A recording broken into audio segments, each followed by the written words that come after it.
New VIP road વિસ્તારમાં અશાંત ધારાના અમલને લઈને વિવાદ ઉગ્ર બન્યો છે। વૈકુંઠ બંગલોઝ અને સાયદીપ નગરના રહીશોએ રોડ પર ઉતરીને વિરોધ નોંધાવ્યો હતો અને વિસ્તારમાં બનાવાયેલા એક શેડને લઈને તણાવની સ્થિતિ હોવાનો આક્ષેપ કર્યો હતો।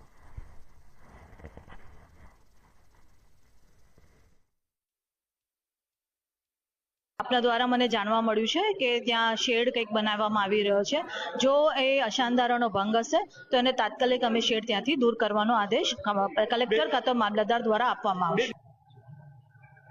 ગુજરાત સરકારે દરેક જ્ઞાતિ, દરેક ધર્મ અને દરેક નાગરિક શાંતિથી રહે તે માટે અશાંત ધારો બનાવ્યો અને અશાંત ધારાના આવકાર શહેર વિધાનસભાના ધારાસભ્ય મનીષાબેન વકીલે પણ આપ્યો હતો। ત્યારે અશાંત ધારાનો અમલ શહેર વિધાનસભામાં નથી થઈ રહ્યો।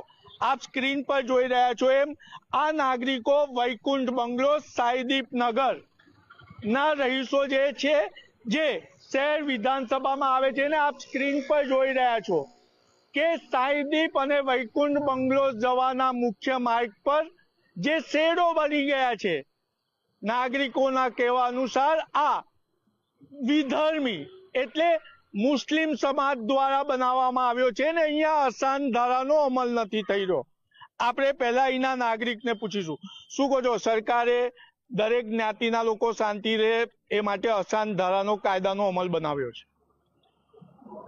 અમને કોઈની રોજી રોટીથી કોઈ પણ પ્રોબ્લેમ નથી, બધા કમાવે, બધા શાંતિથી રહે, પણ કાયદાનું અમલ થવું એ બહુ જ જરૂરી છે। ધારાસભ્ય કે કોર્પોરેટરનો સંપર્ક કર્યો છે ખરો?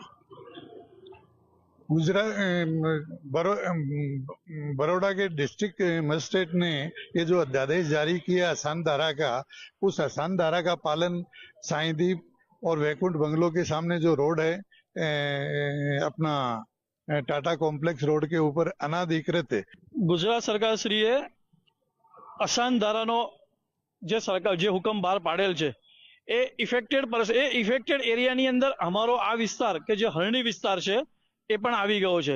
એમાં એમનું યોગદાન 100% રહેવું જોઈએ એવું મારું માનવું। એટલે નાગરિકોના પ્રતિનિધિએ પણ આમાં રસ લેવો જોઈએ। જ્યારે અશાંત ધારાને આવકારતા હોય તમે ત્યારે અશાંત ધારો અમલ કરાવવાની જવાબદારી પણ લોક પ્રતિનિધિની થાય છે। કેમેરામેન મિલિંદ મેલે સાથે નિલેશ બ્રહ્મભટ્ટ, મંતવ્ય ન્યૂઝ।